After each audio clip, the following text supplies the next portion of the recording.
Bon, bonjour à toutes et à tous. J'espère que vous allez bien. Comme vous l'avez vu dans le titre de la vidéo et à l'image, nous sommes avec Monsieur Romain Debienne. Comment ça va, Romain? Écoute, ça va très bien et toi? Ça va super, je te remercie. Donc, je vais rappeler un peu qui tu es. Donc, tu es un combattant de MMA. Tu as récemment signé au KSW. Ton palmarès est de 10 victoires pour 5 défaites.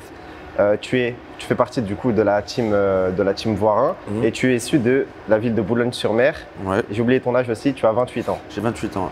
C'est ça. Jusque j'ai oublié des choses. Non, c'est bon, c'est bon. C'est Nickel. parfait pour l'instant. Donc, si ça vous rappelle quelque chose, en fait, on avait fait une interview avec Romain il y a de ça plus d'un an et demi, je pense, au Fitness Park. Je sais pas si tu te souviens. Ouais. Et il m'avait dit bon, on va supprimer l'interview parce que je mange mon chewing-gum, je m'aime pas trop et Ouais, tout. c'est vrai, je mangeais mon chewing-gum. Mais je sortais de l'entraînement, c'était un peu assez. Ouais, c'était un peu. Tu vois, je sortais d'un l'arrache. truc d'intensité, boum, je sais pas pourquoi j'ai mâché un chewing-gum, non, ça allait pas. Donc, C'était vraiment fait à l'arrache. Donc là, on va faire un truc bien posé. Donc, on remercie bien évidemment la salle The Cube. Donc, le Cube, je crois que ça s'appelle le Cube. Le Cube, ouais. Le Cube Fight Club. Le Cube Fight Club, donc, qui se situe dans le 11e arrondissement de Paris, donc à Bastille. On remercie également Romain qui nous a trouvé cette salle. Bien évidemment. Merci à Salem et Simon qui tiennent la salle. Ouais, merci à Je les Salem et remercie, Simon. Et n'oubliez pas, j'ai fait exprès de mettre le t-shirt OCO parce que je l'oublie souvent, mais vous avez 10% de réduction sur le site OCO avec le code OCO le parcours. Bon, Romain, on va commencer cette interview. Est-ce que tu pourrais te présenter, on va dire, plus en détail pour ceux qui ne te connaissent pas? Ok, bah moi c'est Romain Debienne, donc 28 ans. Donc j'ai commencé le MMA il y a 10 ans à peu près, j'avais 17 ans. Je fais mon premier combat amateur la même année où j'ai débuté le MMA, donc c'était en Belgique. À l'époque, c'était pas encore légal en France. Après, vers 21 ans, j'ai commencé les combats pro en pancrace en France. Donc c'était pas du MMA, mais ça a été considéré sur le Sherdog comme du MMA. Et voilà, je suis passé entre 3 équipes entre temps. J'ai commencé à la MMA Pancrace Academy à Boulogne-sur-Mer. Après, je suis passé avec Sofiane Bouafia à la M Top Team à Lille. Et je me suis retrouvé avec Daniel Warin, voilà, au dernier moment, et ça s'est fait comme ça. La rencontre s'est fait comme ça. Il m'a accompagné sur un combat, ça s'est bien passé. Et la carrière s'en est suivie, j'ai enchaîné les grosses orgues avec lui, je le remercie parce qu'en plus d'être un grand coach, c'est quelqu'un qui peut te diriger vers les grandes organisations, donc voilà. Avant de revenir sur tout ton parcours en détail, j'aimerais commencer cette interview par ta signature du coup au KSW. Ouais. Est-ce que tu pourrais dire qu'est-ce que tu affrontes? J'imagine que les gens le connaissent et comment tu sens au combat? Alors, donc je l'ai appris par mon manager, par JB. Donc, il m'a dit ouais. Moi, je pensais que j'allais affronter de base un Polonais ou quelque chose comme ça. Et il m'a dit Michael Lebou. Donc, il t'a proposé le nom ou il m'a dit directement le Lebou. Après, je dis ouais, moi, j'aimerais pas trop affronter un Français. En plus, on se connaît, je l'apprécie beaucoup. Enfin, faut quand même mettre du respect sur son nom parce qu'il a fait beaucoup. Et j'étais pas trop OP, mais après écoute, il n'y avait pas d'autre solution, donc c'est parti quoi, fight quoi. Et voilà, donc l'adversaire c'est Michael Lebou. Je pense que c'est un des combattants français les plus, comme j'avais déjà dit, les plus prolifiques du MMA ici. Je pense qu'il a fait toutes les grandes orgas. Il a combattu beaucoup en Pologne aussi, au M1. À l'UFC. À l'UFC, il a fait 3 combats à l'UFC. C'est quand même un super combattant. Il va souvent à la décision dans ses combats. Il est dur au mal. Je pense que ça va être un gros fight. Je le prépare très sérieusement. Et voilà quoi, ça fait plaisir. Et je pense qu'aussi Mika, je pense qu'on pourrait le mettre dans un Hall of Fame peut-être des top 5, des top 5 combattants français, hein, je pense. Hein. Comme il a fait toutes les grandes orgas en nombre de combats et tout, donc voilà. Donc c'est un honneur de l'affronter et voilà, je pense que ça va être un super fight. Comme on dit, c'est un peu le clash des générations. Exactement. Le jeune contre un peu celui qui a de l'expérience. Je dirais pas trop que c'est un ancien, parce qu'il y a quand même un an, il était vétéran, on peut dire. Un vétéran, mais il y a quand même un an, il a fait la ceinture de l'ARES. Exactement. Donc il est quand même dans le haut de tableau en France. Et donc voilà, c'est un gros combat, je le prends sérieusement et voilà quoi, ça va faire un beau show pour le 20 décembre. Et je pense qu'il continue de s'entraîner parce que je sais pas si tu es au courant, mais il devait combattre lors du Kongs FC face à Donovan Desmae. Je sais pas si tu vois. Ah non, Donovan, je le connais, il est venu quand on avait fait le camp de Benoît, il était venu en Bulgarie, super sympa. Bon, un des meilleurs combattants belges. Et non, j'étais pas au courant. Il devait l'affronter, donc je pense qu'il continue à s'entraîner et ça va être un très, très gros combat. Je pense que c'est quelqu'un qui s'est toujours entraîné beaucoup. Ouais, ouais. Il a jamais mis de temps d'arrêt, il a toujours été dans l'entraînement. C'est un gros guerrier, donc voilà. Donc, on connaît un petit peu le combattant, mais j'aimerais connaître Romain Debienne, l'être humain. Est-ce que tu pourrais nous dire où est-ce que tu es né, où est-ce que tu as grandi? Alors, Comment s'est passée ton enfance globalement? bah, écoute, moi, une enfance classique. Moi, je suis né à Boulogne-sur-Mer. Voilà, de parents tout à fait classiques de la classe moyenne. Voilà, j'ai vécu vraiment très très bien dans ma ville. J'ai toujours fait du sport. J'ai toujours été j'ai fait un peu de football, de la gymnastique. Les sports de combat sont arrivés sur le tard. Voilà, j'étais quelqu'un d'assez mouvementé à l'école quand même. J'avais des assez bonnes notes, j'étais correct au niveau des notes, mais j'étais quelqu'un d'assez. J'ai jamais été. On n'a jamais su que j'étais hyper actif, mais j'ai toujours été très actif. En tout cas. Et voilà, j'ai toujours mordu la vie à pleines dents, j'ai toujours aimé tout ce que je faisais. Je fais tout à fond. Et bon, des fois ça me porte préjudice, mais malheureusement je suis comme ça. Et voilà quoi, j'aime beaucoup le social, je travaille beaucoup avec l'humain. Et donc voilà, après il y a plein de choses à dire, mais je sais pas, peut-être des points précis à peut-être à. Bah justement, j'aimerais rebondir sur ce que tu as dit. Donc tu as dit que tu étais quelqu'un de très actif. Donc qu'est-ce que tu faisais d'abord de cette activité? Et ensuite tu as dit, j'ai oublié ma deuxième question, mais on va y revenir au fur et à mesure de l'interview. Qu'est-ce que tu faisais de cette activité pour combler ton hyperactivité? Déjà j'ai toujours fait du sport. Ouais. J'ai toujours été dans le sport, j'ai jamais lâché. Ma mère, elle m'a tout de suite mis dans le sport. J'ai toujours été vraiment actif. Qu'est-ce que tu faisais comme sport? Alors j'ai fait beaucoup de sport. J'ai fait un peu de course à pied, j'ai fait un peu de foot quand j'étais jeune, de la gymnastique. J'ai fait du breakdance aussi. Ah ouais? Ouais. J'adore le breakdance, je trouve ça super stylé. D'ailleurs, on n'en parle pas beaucoup, on pense que c'est un truc de la danse et tout, mais en fait c'est super physique. Ce serait bien que tu fasses une célébration à la fin, tu fais un petit Salto, ouais. Non, j'ai fait un peu de tout, de la capoeira même aussi j'ai fait. Les sports de combat, comme je disais, ça arrivait sur le tard. Ouais. J'ai toujours fait du sport, et donc voilà.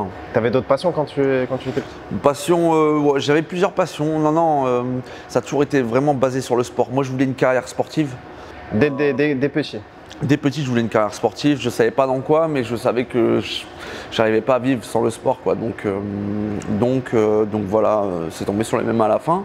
Mais j'en suis content parce que je suis arrivé, j'ai monté tout doucement et je suis arrivé en France. Enfin, là, on arrive en France où ça explose et je suis dans le moment où, tu vois, je suis dans les grosses orgas où il y a des gros événements. Là, je pense qu'on va faire le plus gros événement de tous les temps en France, qui est le KSW là. Donc j'ai la chance d'être d'un des combats les plus attendus, je pense. Donc voilà, on se prépare pour, je suis content. Je pense que c'est le destin. Ça fait que ça a été un enchaînement de choses et puis maintenant j'arrive sur quelque chose de gros le 20 décembre.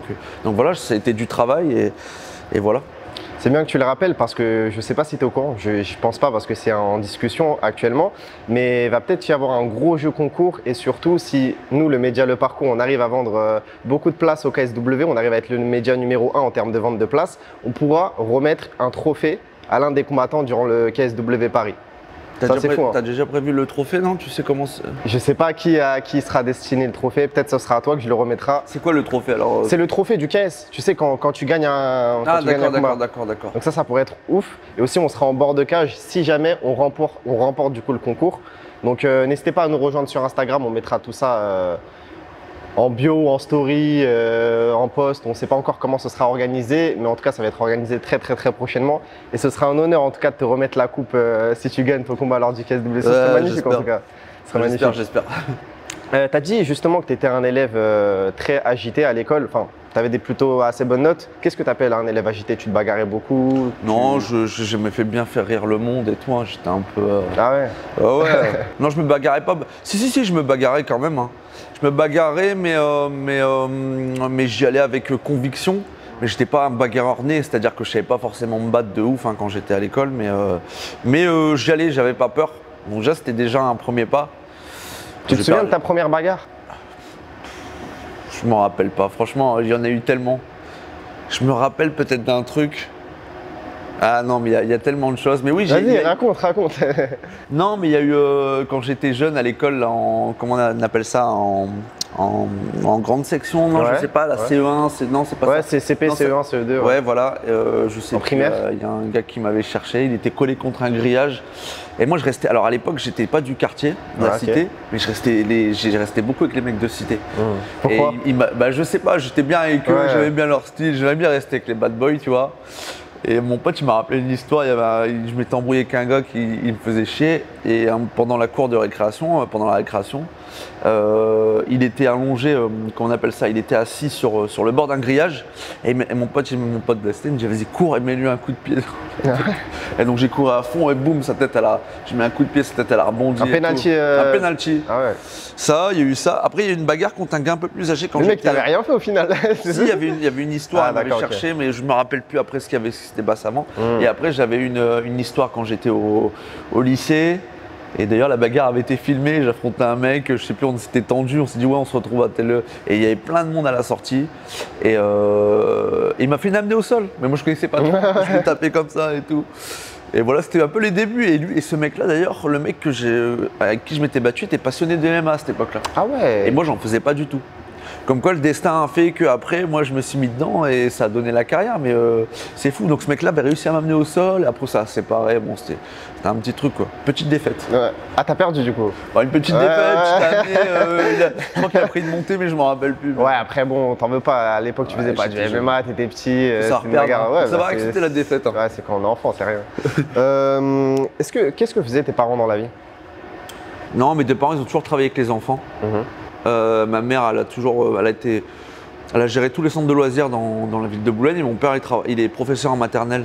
D'accord. Donc ils ont un métier qui n'ont rien à voir avec le MMA.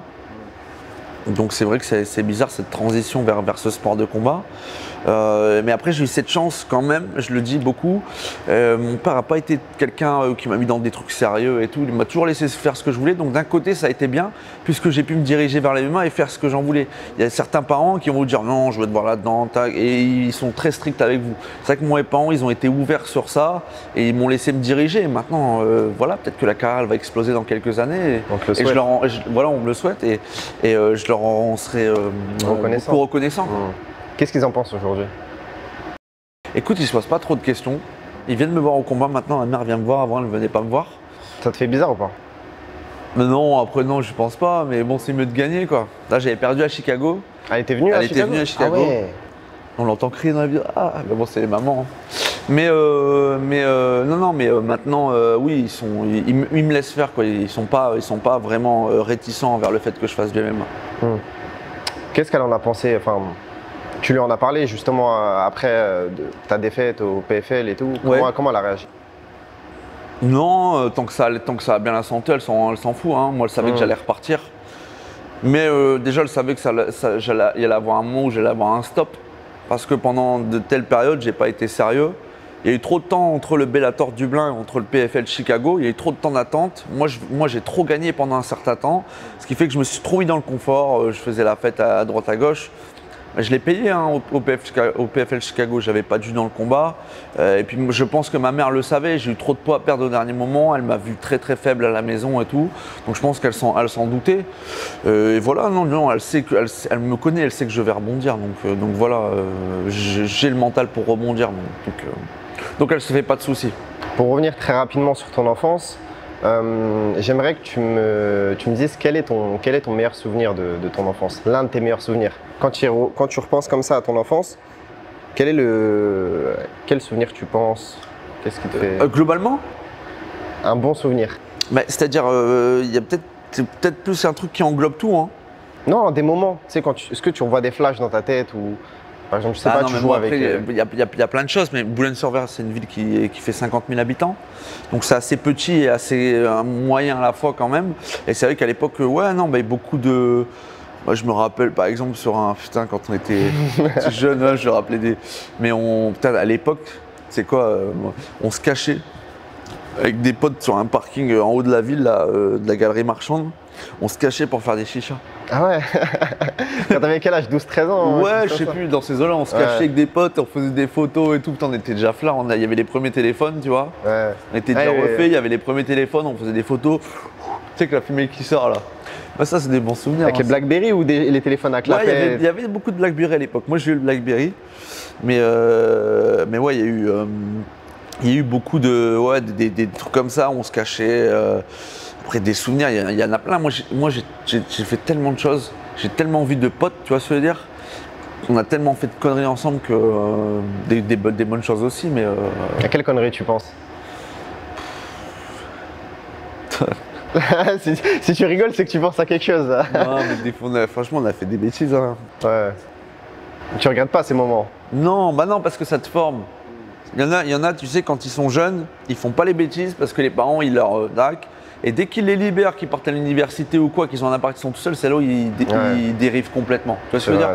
Donc moi, j'ai préféré faire mes conneries avant. Je dis pas que j'en fais pas encore, tu vois, mais ça m'arrive, tu vois ce que je veux dire. Mais maintenant, je me canalise beaucoup plus, tu vois ce que je veux dire.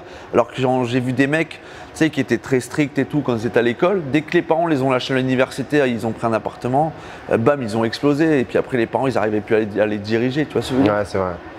J'aimerais maintenant parler de ta transition vers le MMA parce que tu dis que tu étais assez dissipé. Bon, on a tous fait des conneries, hein, je ne vais pas te mentir.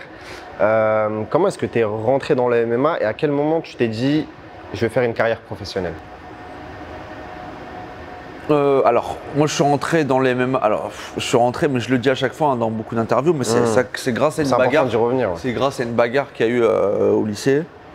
Je devais défendre un mec qui avait des histoires avec les gars du notre ville. Bon, alors moi au lycée, j'étais un peu le.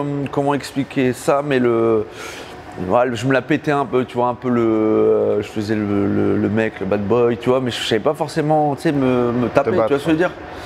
Et j'aimais bien, tu sais, je marchais dans les couloirs, moi je restais avec les gars de cité aussi, pareil, même au lycée, avec mes potes, tout ça, tu vois. Un pote à moi, il a embrouillé avec les gars de notre ville. Et ils arrivent à la sortie pour le taper. Et mon pote, il vient, descend avec moi, tu vois, genre une histoire. Donc bon, j'arrive. Et les mecs à la sortie, moi je me chauffe avec eux, forcément, moi j'avais pas peur, tu vois. Et il y en a un qui me gaze, et moi je saute sur son pote, tu vois, et puis bon, c'est parti comme ça. Ton pote, il était là ou pas? Ouais, mais il a même pas bougé, tu vois. Ah ouais, d'accord. Je l'ai défendu, il a vu que je prenais le dessus sur lui, il est même pas venu pour m'aider. Il avait peur, je pense qu'il avait peur des représailles. Ils étaient beaucoup ou pas en face? Et c'était deux. Deux, mais bon, apparemment ils étaient réputés. Mais ça a fait. C'était une bagarre qui a fait que derrière, moi je n'ai plus trop parler à mon pote parce qu'après tu vois, pendant la bagarre, il aurait pu me défendre. Déjà, avant cette bagarre-là, je regardais déjà les premières UFC. J'aimais bien Chuck Liddell. D'ailleurs, si tu regardes un peu les combats que je fais, j'ai un peu son style. Tu sais, les gros crochets larges, bam, bam, tu vois. Et ça, des fois, ça porte préjudice. Ça a porté préjudice à Chuck Liddell. Hein. Les gros crochets larges, tu sais, après, il n'a pas sa garde forcément. Bah à la fin, non, mais de toute façon, à la fin, les mecs, ils arrivaient à le contrer, ils connaissaient son truc. Mais bon, il avait quand même un gros punch. Oui, hein. oui. Il te collait contre la gueule, il t'envoyait des missiles. Et moi, j'ai toujours adoré ce style. Et déjà, je regardais Chuck Liddell. Il y a eu cet épisode-là de la bagarre. Et après, il y a eu aussi le film Never Back Down. On a beaucoup tu l'avais dit lors de la précédente. Voilà, je pense que c'est un film qui a beaucoup inspiré à l'époque. Bon, forcément, avec le synopsis, l'histoire d'amour, tout ça. Et donc voilà, tout ça, ça a fait qu'il y avait un club qui ouvrait à Boulogne avec Cédric Feutry, mon premier entraîneur d'ailleurs, ça fait. Comment il s'appelle? Patrick Watté, ouais, c'est mes premiers entraîneurs à Boulogne-sur-Mer. Et ça a fait que directement j'ai intégré leur club et c'était les tout débuts. T'avais quel âge à ce moment-là? J'ai 17 ans. T'avais 17 ans, ok. Parce que j'ai commencé à 17 ans début d'année et j'ai fait mon premier combat amateur à 17 ans. Ah ouais, direct t'as attaqué? Direct la première année, fin de première. Je domine tout le combat mais j'avais pas de cardio, à la fin je me mets en carapace, le mec il me soumet, bref. Les débuts quoi. T'as kiffé? Ouais, j'ai kiffé. Bon, il y avait de la pression, donc tu sais, tu le connais pas un peu, t'as de la pression. De côté. Si, j'ai déjà combattu moi, mais pas en MMA. Non, mais je veux dire le premier combat. Ah oui, forcément, ouais, tu stresses. Surtout, moi c'était dans mon club, moi. Ouais, voilà. Et donc le premier combat, moi j'ai tout donné dans les premières minutes, après, tu vois, essoufflé. Parce que t'es nerveux, tu sais, tu penses que c'était de la bagarre. Tu gères pas ton combat, quoi, tu vois. Comment t'as découvert Chuck Liddell? Parce que moi, j'ai pas le souvenir que ça passait à la télé à ce moment-là. Alors non, ça passait pas à la télé, mais moi déjà je me cachais dans les librairies à l'époque pour regarder les fight sports, les magazines. Ah oui. Tu sais, des fois c'était un peu, c'était pas comme le porno, mais c'était un peu des magazines un peu hard, tu vois, les mecs qui se tapent, tu vois les trucs que les jeunes regardent pas, tu vois. T'es tombé dessus par hasard? Sur les magazines? Je crois que je regardais, il y avait Karate Bushido, mais Karate Bushido c'était plus soft que Fight Sport quand même à l'époque. Fight Sport c'est vraiment sur les MMA. Et non, je regardais les photos, mais ça faisait plus bandit à l'époque les MMA. Tu sais, les UFC 80, tout ça faisait plus underground. Tu sais, les trucs de. Avec la musique de ouf. Ça faisait moins sport que maintenant. La musique rock, ouais, c'est vrai. Des trucs de rock et tout, métal et tout, tu vois. Et donc voilà, non, c'est venu comme ça. Je commençais déjà à regarder les magazines et après, voilà, s'en est suivi que. Et pourquoi Chuck Liddell il t'a inspiré plutôt qu'un autre comme Non, j'aimais bien son Machida. flow, Ouais. son style Iceman, tu vois, le short, je le trouvais stylé. Avec la crête. Sa crête un peu de bagnard là, tu vois. Et puis surtout sur un combat qui m'avait impressionné, c'est contre Tito Ortiz. Quand il le colle contre la cage, il envoie, je sais pas. Ils en ont fait plusieurs des combats. Ouais. Il percute, à un moment, boum, il en prend une et tu sais, il en a une droite qui passe dans la garde et il tombe. Et voilà, Ouais, je pense que maintenant on arrive dans les MMA, dans les shows et bon, tu peux être très très fort, soumettre tout le monde, mais les gens ils ont du mal avec toi parce que t'as pas de charisme dans le combat, tu vois. Et je pense que des mecs comme Chuck Liddell, ils avaient vraiment ce truc de comment expliquer, d'impressionner, tu vois. Ouais. De mettre, ils mettaient KO les gens, les mecs qui s'écroulaient, ils faisaient le show. Bah, c'était le Après, feu dans la salle. Comme ça. Voilà, la célébration. Oh, on dirait il avait l'air d'un fou. Hein. Il faisait comme ça. Faudrait que tu nous fasses une Iceman. C'était comme ça, non? Ouais, c'était ça. Non, il faisait, je sais plus. C'était ça. C'était ça. Ça, c'est Xavier Foupa-Poker. Ouais. Et t'as rejoint l'armée. Ouais. À quel âge t'as rejoint l'armée? Pourquoi? Tu avais le besoin de rejoindre l'armée? Alors moi j'avais deux. Alors depuis un moment, donc forcément j'aimais plein de choses et puis quand, la suite elle s'est construite sur le fait que je me suis rendu compte que j'avais quelque chose à faire dans le combat en général. Donc je voulais être soit militaire, rentrer dans les forces spéciales ou rentrer dans un régiment sophistiqué, ou être un combattant des MMA. J'ai dit bah écoute je vais mettre une base sur les MMA, je vais commencer l'armée. Et voilà, je suis parti chez les fusiliers marins dans la marine nationale. Et voilà, j'ai adoré mes Pourquoi classes. la marine? Parce que je voulais rentrer, je pense, chez une classe spéciale qui était chez une force spéciale qui était les commandos marines. Je trouvais que c'était les plus aguerris. Bon, ils sont tous vraiment aguerris, ils sont tous plus ou moins même bio. Je sais pas pourquoi j'ai voulu les commandos marines. Ça t'a tiré plus, ouais, je pense qu'il y avait beaucoup de promos, beaucoup de pubs sur ça, sur les réseaux, tu sais. J'avais mis un reportage aussi. Et donc voilà quoi, j'ai fait fusilier marin, donc après j'ai fait les tests commando marine. T'avais quel âge à ce moment-là? J'avais 21 ans. D'accord, ah oui, donc vu que tu as commencé le MMA à 17 ans, tu as eu quand même t'en as fait pendant quand même un moment quand même. Alors de oui, 17 à 21 ans. En fait, ouais, en fait dans les MMA, on va dire entre 17 et 23 ans, il y a eu beaucoup de pauses. Tu sais, des fois je m'entraînais pas pendant quelques mois, c'était vraiment aléatoire les MMA à cette époque-là, tu vois. Et donc je suis rentré, j'ai fait mes classes et j'ai fait mon premier combat pro de pancrace, c'était au GFA, pendant les classes. Ah ouais. Donc je m'entraînais pas. En fait, je revenais des fois le week-end, on avait une pause et je pouvais m'entraîner chez moi à Boulogne-sur-Mer. Et donc voilà, j'ai fait mon premier combat. J'ai perdu 2 dents d'ailleurs, j'ai pris un coup de genou, les 2 dents ils ont sauté et je suis revenu comment dire, le week-end après mon combat, j'ai fait les 2 dents casées. C'était lesquels? Ceux de devant là? Ceux de devant, ouais. J'ai pris un coup de genou dans le premier round. Alors, faut dire que j'étais très affaibli. Alors, j'ai perdu je crois 10 kilos en 2 semaines à l'armée, pendant mes classes. Mais tous les mecs avec qui j'ai été les classes ils ont choqué, ils m'ont vu fondre. Donc t'avais l'instructeur, il disait ah punaise lui t'as volé ton pain ou quoi là quand je... Bref, il y en avait un qui grossissait, tu sais, un pote, et moi j'étais en train de sécher. Ça a été vraiment très très dur. Je vais être honnête, de ma vie, c'était les moments les plus éprouvants je pense de ma vie. C'était quoi la journée typique Non mais tu te lèves à 6 heures, tu vas courir, tout ça, tu as des activités physiques tout le temps. Sauf que moi j'étais un peu en perte de poids déjà, je devais perdre. Tu faisais lancé dans un défi fou. En fait je me suis lancé dans un défi fou, combattre en pro sans s'entraîner. Avec un entraînement par semaine. Non. Ouais, c'est fou. Pendant mes classes à l'armée, c'est pas moi qui décide de ma journée, des entraînements et tout. Non, c'est eux qui. Tu vois ce que je veux dire? Donc ça a été un petit défi que je me suis. Et en plus, j'ai affronté un Tchétchène, Saïd Magomed Tachaev, qui était très très fort. Il avait affronté Nassourdine Imavov aussi. Ah ouais. Pour la petite anecdote, juste avant moi, ou juste après. Et donc, j'avais aucune chance de gagner sur ce combat-là. Et sachant que, encore, sachez un truc. C'est que moi j'ai le vendredi, donc normalement la pesée c'est le vendredi soir si tu combats le samedi soir. Sauf que moi le vendredi j'étais libéré trop tard. Donc je pouvais pas aller à Nîmes. Ouais. Donc en fait je continue à je me laisse tomber là, j'étais un légume. Et je me suis pesé le samedi midi dans les 3 brasseurs à Nîmes pour combattre le samedi soir. Ah ouais. Donc ça a été très éprouvant. Et donc premier round je me fais dominer totalement. À un moment le médecin il regarde, il fait faut qu'on arrête là.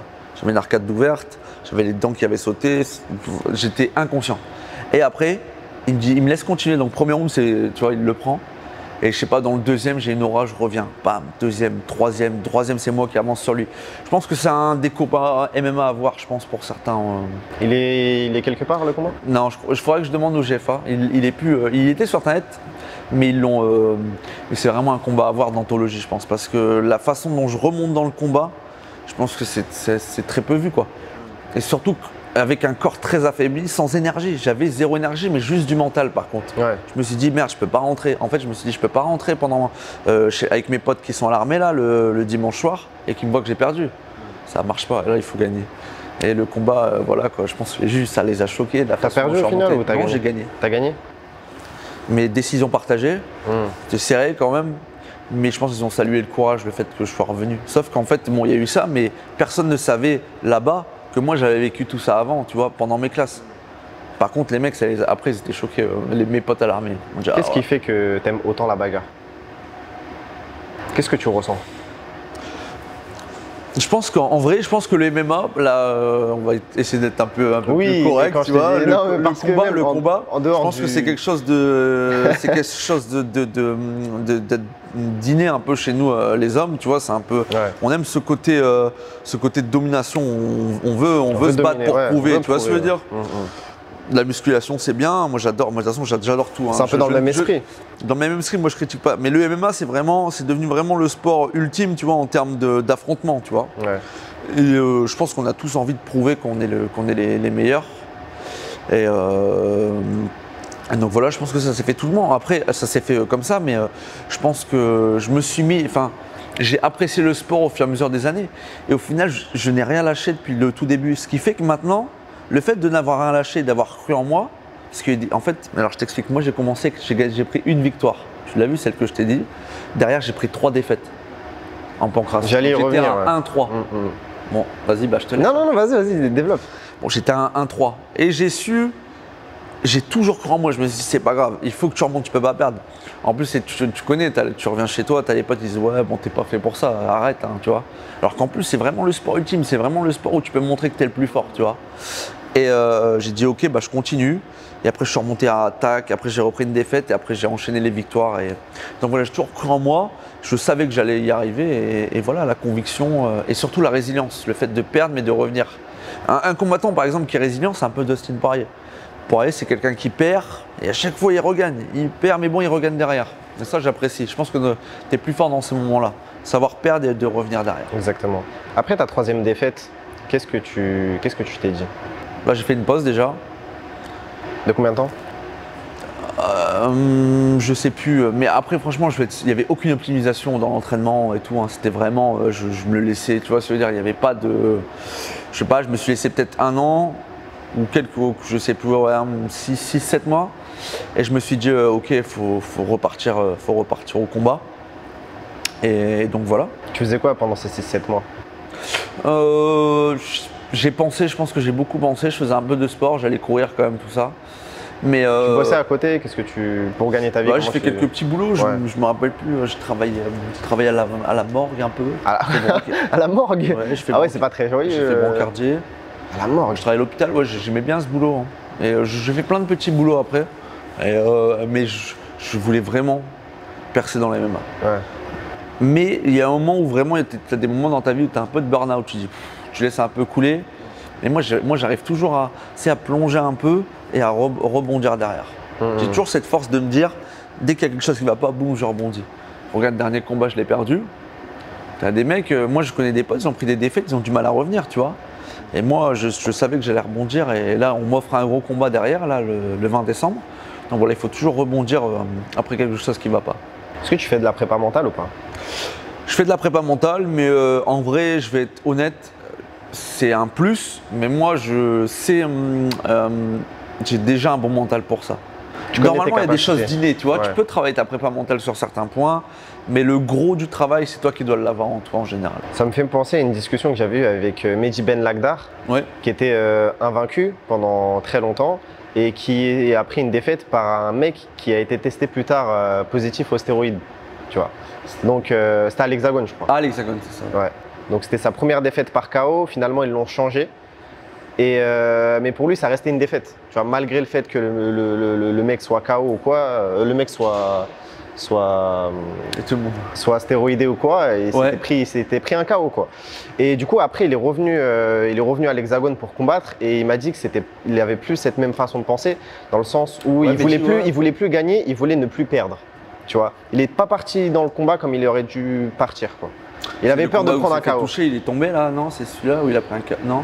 Oui, il avait pris un KO à l'Hexagone. Après, il est revenu au Zénith de Paris. Je sais pas si tu as vu, c'était son dernier combat. Ouais. Et c'était une décision. Il a fait 2 défaites d'affilée, non? Non, Ouais. il a Non. fait 2 défaites d'affilée. Ouais, c'est ça. C'est dur. Hein. Mais c'est cette défaite, la première, elle avait été changée parce que la personne a été testée positive. Ok. Tu vois. Et il m'a dit, à partir de là, il a commencé à faire de la prépa mentale. Avant, il y croyait pas trop. Et tu sais, il n'a pas abordé le combat comme il. Oui, comme parce il aurait que dû le l'aborder. mental, des fois, tu as des événements dans la vie qui font que tu as du mal à revenir. Hein, surtout, franchement, les MMA, c'est un sport dur. C'est un sport d'ego. Des fois, ton ego, tu prends une défaite, ça t'en fout un coup au moral. Les gens qui n'ont jamais combattu, tu les vois critiquer. Maintenant, tu as les réseaux sociaux. Ouais, moi, il était pas bon. Ouais. En fait, ils parlent tous, mais ils n'ont jamais rien fait. Il y en a beaucoup dans leur vie qui sont commentateurs des autres. Mais le principal, c'est d'être acteur de sa vie. Tu vois ce que je veux dire? Moi, je suis acteur de ma vie. Moi, j'ai jamais été jaloux. Je suis pas jaloux des autres gens. Moi, j'apprécie tout le monde, tu vois ce que je veux dire? Parce que j'aime ce que je fais. Et donc, je veux avancer dans ma vie. Comme je te dis, je vais être acteur de ce que je fais. Et je ne veux pas être là à commenter la vie des autres en les critiquant ou quoi que ce soit. Et je pense que le MMA, c'est dur parce que tu as des personnes qui n'arrivent pas tu sais, à passer au-dessus de ça. Ils se font critiquer sur les réseaux. Tu veux dire? Comme le dit un certain philosophe, les vainqueurs l'écrivent, les vaincus racontent l'histoire. Exactement. Ouais, enfin, On parle de citation, Ouais. mais on paye les musiciens à la fin du bal. Là, le bal, il n'est pas fini dans ma carrière. Moi, il y a eu, tu sais, mais comme Mehdi, hein, tac, tu as des moments de bas, mais t'inquiète, tu vois ce que je veux dire, tu peux rebondir et étonner tout le monde. Est-ce que toi, tu vas aborder le combat comme tu as abordé les précédents? Enfin, ton prochain combat, est-ce que tu vas l'aborder comme tu as abordé les précédents? C'est-à-dire que tu Précédent. vas. Bah, déjà, pas le dernier, déjà. Oui, non mais. Parce que le Ouais. dernier, je savais que j'avais 40% de chance de gagner. Je pense un peu, je le savais avant Tu le le savais? combat. Ouais, bien sûr, je le savais. Mais comme qui- j'avais un qu'est-ce gros qui te punch, je me faisait suis dire dit ça? j'ai la condition physique que j'ai eue pendant ma préparation, j'ai pas été sérieux. Tu vois, j'ai fait des erreurs. J'étais trop lourd. J'ai commencé la prépa trop lourd. Donc j'avais pas de jus dans le combat et on a cuté trop dernier moment. Le corps était très affaibli avec le décalage horaire, tout ça. Par contre, il n'y a pas d'excuse. Tu vois ce que je veux dire? Moi, j'évoque ça parce que je le sais, mais il n'y a pas d'excuse. J'ai perdu le combat. Ce soir-là. Il ne faut pas se dire le combat c'est comme ça tombe. Moi j'ai peut-être affronté des mecs qui n'étaient pas non plus en état de forme. Tu vois ce que je veux dire? On ne sait jamais. C'est comme ça, c'est le combat. Il faut dire ce qui est. Mais en tout cas, je vais bien me préparer à l'avance. Là, je me prépare déjà. On part au Brésil dans 2 semaines. Et donc voilà, c'est un gros combat. Il faut le prendre sérieusement. C'est un gros client. Et voilà. Tu as fait une parfaite transition. On va revenir après sur le Brésil. Mais tu as dit en gros que tu n'étais pas assez sérieux. Mais j'ai entendu dans une précédente interview que tu avais dit que tu avais le même mode de vie que John Jones, que lui était un assez gros fêtard, que toi tu faisais la même chose, etc. À l'époque, tu étais plus dans le fait que oui, j'arrive à faire la fête et j'arrive à combattre en même temps, donc tant mieux pour moi. Mais Ouais. est-ce qu'aujourd'hui tu as la même, Non, ta même c'est mentalité? fini. C'est fini parce que je me suis rendu compte que le haut niveau, bon, John Jones, voilà, je pense qu'il y avait vraiment des écarts. Puis il y a eu le dopage, il était un peu dopé, donc des fois ça pouvait le sortir de situations, tu vois ce que je veux dire, où il était fatigué à cause de la fête. Non, moi je l'ai toujours fait la fête, pendant les prépas, tout ça. Et là, j'ai mis un stop pour ce combat-là. Je me suis vraiment concentré sur moi-même parce que le dernier combat, j'ai pris trop de poids à cause du fait que pendant la préparation, j'ai fait la fête, ce qui n'est pas normal pour un athlète professionnel. De faire la fête, ça n'existe pas. Moi, c'est parce que j'aime la vie. Chez moi, je connais tout le monde. Je suis très amené à voir beaucoup de gens. Donc, je suis souvent dans l'engouement avec les gens. Moi, j'aime bien. Et donc, je me suis dit, sur ce combat-là, je me concentre. Je fais plus de fête, tu vois ce que je veux dire. Je me mets vraiment 2 mois à fond. Même au Brésil, je pars au Brésil. D'ailleurs, j'étais au Brésil cet été. Je n'ai pas fait la fête forcément, tu vois. Donc, je me concentre, tu vois. C'est un combat à prendre sérieusement. Le haut niveau, c'est des détails. Si tu mets pas les étapes, si tu fais pas les détails tu vois ce que je veux dire, tu n'y arriveras pas à la fin parce que c'est les détails qui peuvent faire la différence. Tu arrives à un niveau, les 2 mecs qui sont comme ça. Si toi tu es sorti pendant la prépa, ton niveau il est là, Et lui, il est là, tu vois ce que je veux dire? Et ça peut jouer un moment dans les rounds, sur le cardio, sur l'effort musculaire, tout ça, tu vois ce que je veux dire? Donc c'est tout ça, à prendre en compte pendant le combat. J'aimerais parler de la team Voirin maintenant. Comment est-ce que tu as fait tu as dit comment est-ce que tu avais fait la connaissance de Daniel, mais qu'est-ce qui t'a fait dire « Ah ça, c'est la team que je vais rejoindre, j'ai envie de m'entraîner avec, avec cette équipe ». Ouais, je pense que de base, il n'y avait pas l'aura que ça avait maintenant. Mais c'est le feeling que j'avais avec les gens. À l'époque, il y avait Benoît, Jorik, Mathieu, tu vois. Donc ça a été le feeling que j'ai eu avec eux. Je me sentais bien. La précision, la légitimité du coach aussi. Moi, je savais déjà qui il était. Il n'avait pas la reconnaissance parce que j'avais déjà regardé des trucs. Et j'aime bien être avec Daniel. J'aime bien ce qu'il apporte.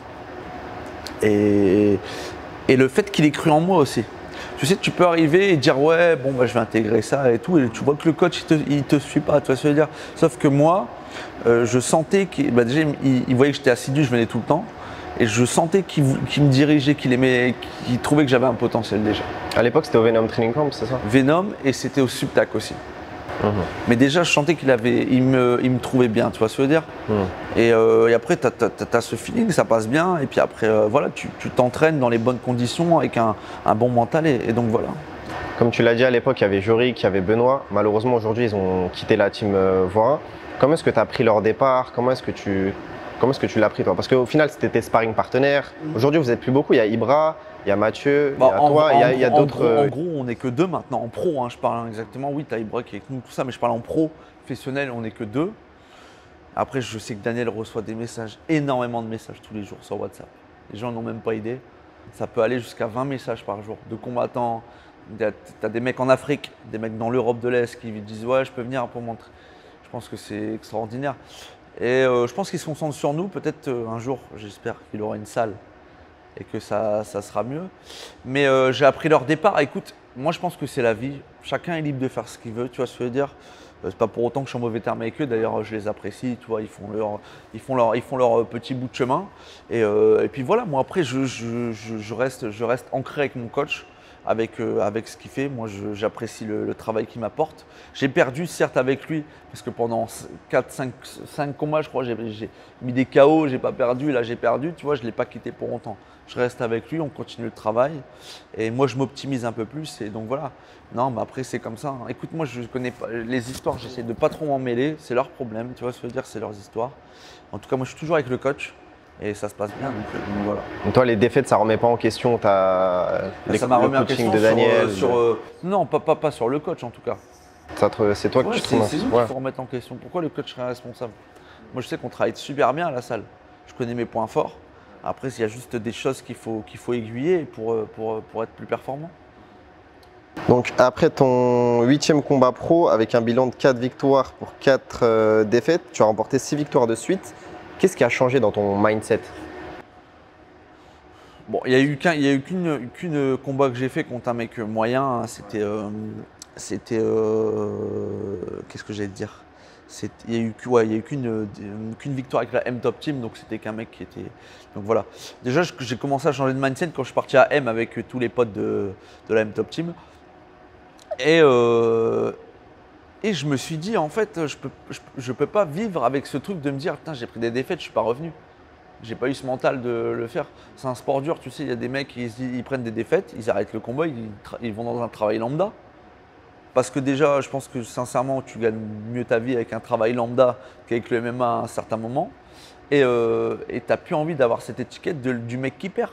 Parce que quand tu perds souvent, tu pars au combat, tu as toujours cet esprit de te dire, putain, je vais reperdre. Donc moi, je me suis dit, c'est plus possible, il faut que je m'entraîne encore plus dur. Et je me suis dit, ça va le faire. Moi, je sais pas, en fait, je me suis dit, ça va le faire. Entraîne-toi, ça va le faire.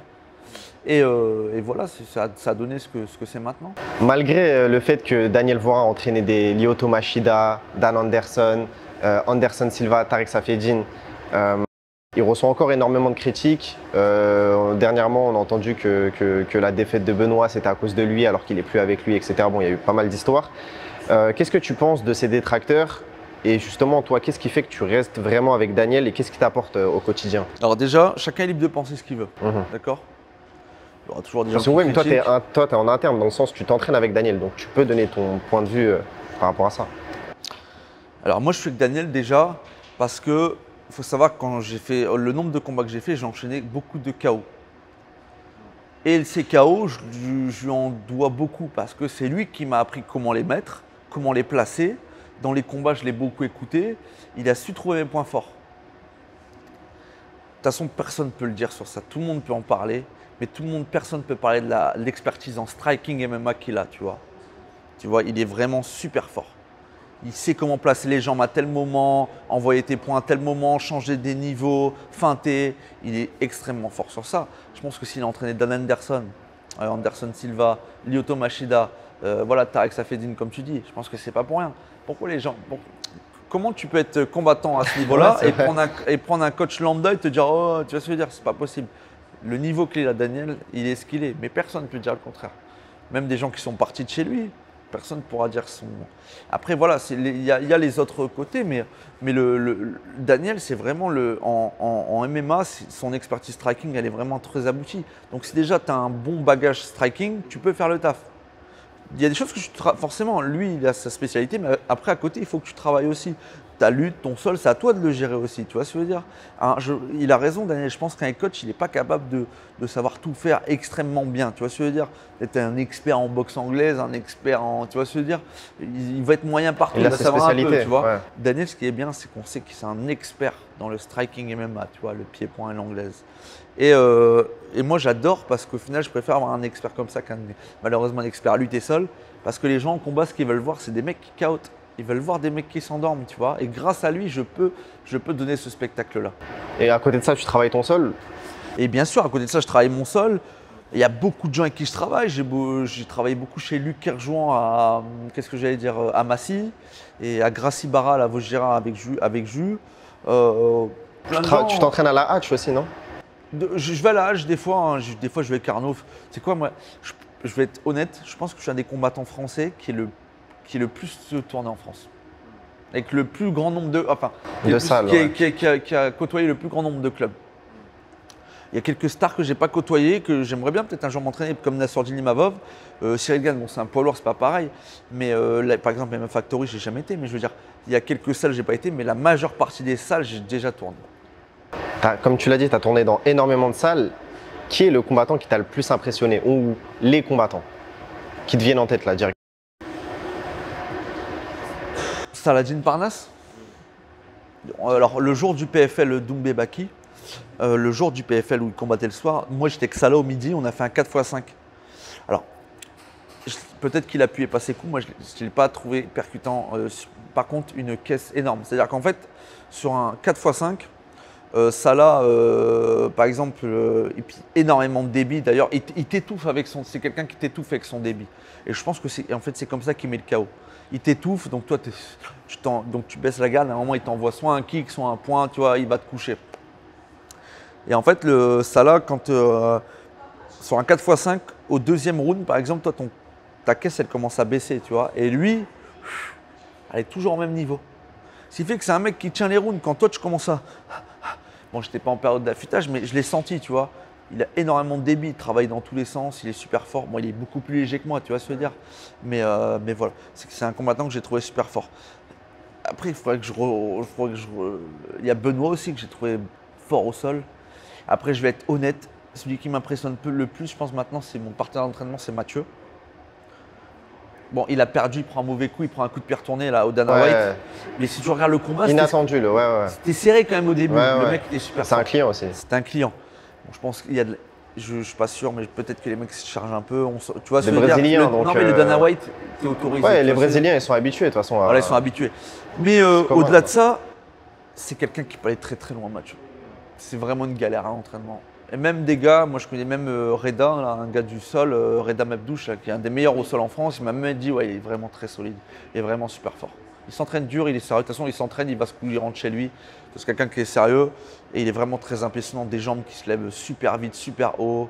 Comment on appelle, je sais plus. Question mark kick. Voilà, ce kick là où tu feintes en bas et question mark, ouais, c'est ça. L'interrogation. Tac, tac, voilà, c'est un point d'interrogation. Voilà, il est super fort sur ça. C'est quelqu'un que, voilà, je pense qu'il va aller très très loin. Ouais, d'ailleurs, je pense T'as aussi. pas de rancœur envers lui parce qu'il te blesse à l'entraînement ou Ouais, en fait, tu perds un peu d'ego quand tu taffes avec lui. Ouais. Bon, forcément, moi, je suis un gros punch power.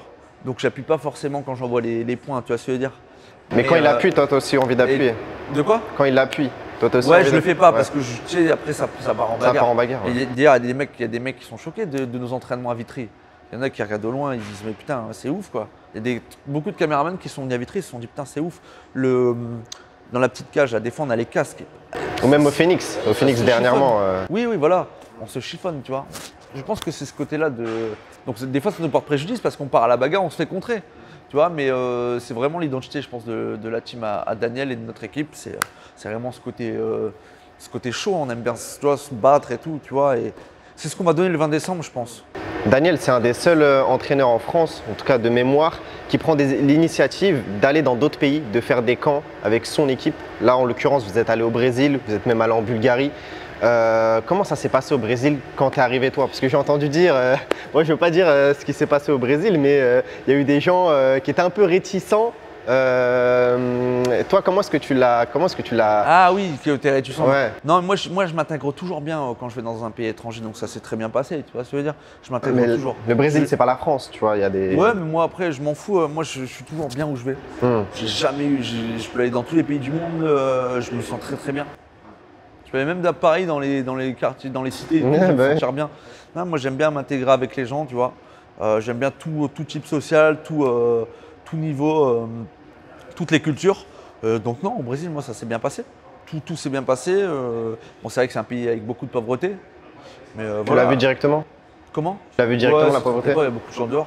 Moi, j'ai eu la chance d'être invité dans les 3 grandes unités anti-gang. Ah oui, Ouais, magnifique. j'étais invité à la Bopé, j'étais invité à la DAS. C'est la sorte de BRI, tu sais, eux ils viennent interpeller au matin quand il y a des enquêtes. Et la Corée, donc la Corée c'est un peu comme le RAID, et ils m'ont fait visiter les hélicos et tout. D'ailleurs là au Brésil on va faire des reportages là, au prochain camp. Magnifique. Avec eux. Tes entraînements là-bas?